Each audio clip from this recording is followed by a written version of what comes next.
আদালত পাড়ার সেই চিরচেনা খটখট শব্দ এখন নিস্তব্ধ প্রায়। সময়ের ধুলোয় ঢাকা পড়েছে একসময়ের দাপুটে টাইপরাইটার। প্রযুক্তির আগ্রাসী বিবর্তনে অস্তিত্ব সংকটে আজ মুদ্রাক্ষরিক পেশা, যা কেবল জীবিকা নয়, ছিল একটি যুগের আভিজাত্য।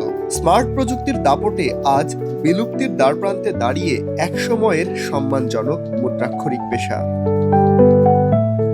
ডিজিটাল যুগে কম্পিউটার, ল্যাপটপ এবং আধুনিক সব ওয়ার্ড প্রসেসিং সফটওয়্যারের সহজলভ্যতা টাইপরাইটারের প্রয়োজনীয়তাকে প্রায় শূন্যে নামিয়ে এনেছে।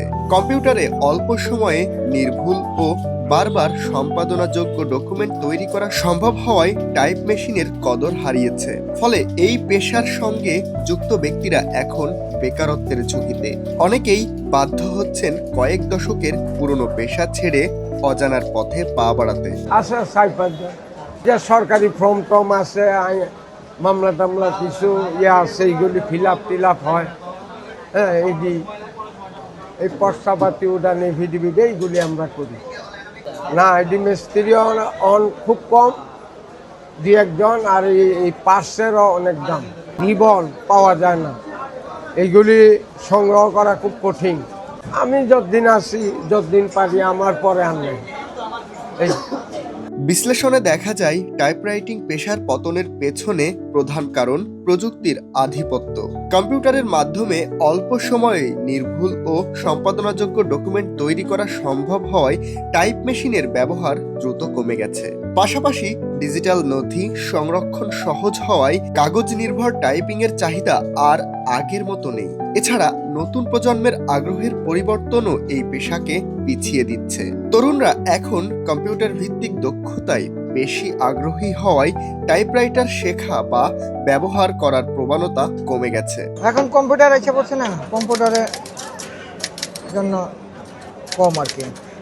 এটা কাজের উপর করা যায় না, একদিন বেশি একদিন কম।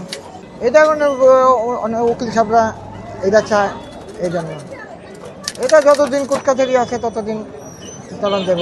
কম কাজের ধরন আছে না, কাজের ধরন অনুযায়ী আমি আছি 15-20 বছর, আমার আব্বা ছিল।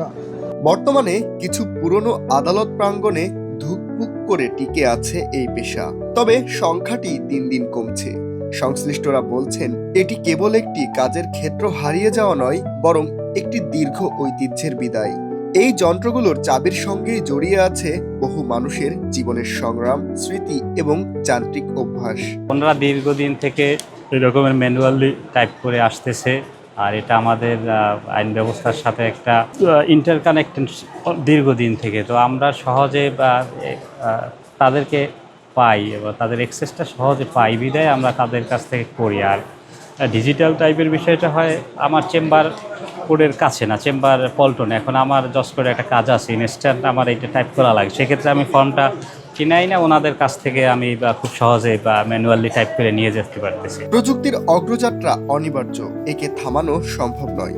তবে এই পরিবর্তনের ঝড়ে যারা খাপ খাওয়াতে পারলেন না, সেই টাইপ বাবুদের ভবিষ্যৎ নিয়ে উদ্বেগ থেকেই যাচ্ছে। ডিজিটাল বিপ্লবের এই যুগে টাইপরাইটারের সেই পরিচিত সুর কি তবে চিরতরে থেমে যাবে? উত্তরটা সময়ের হাতে।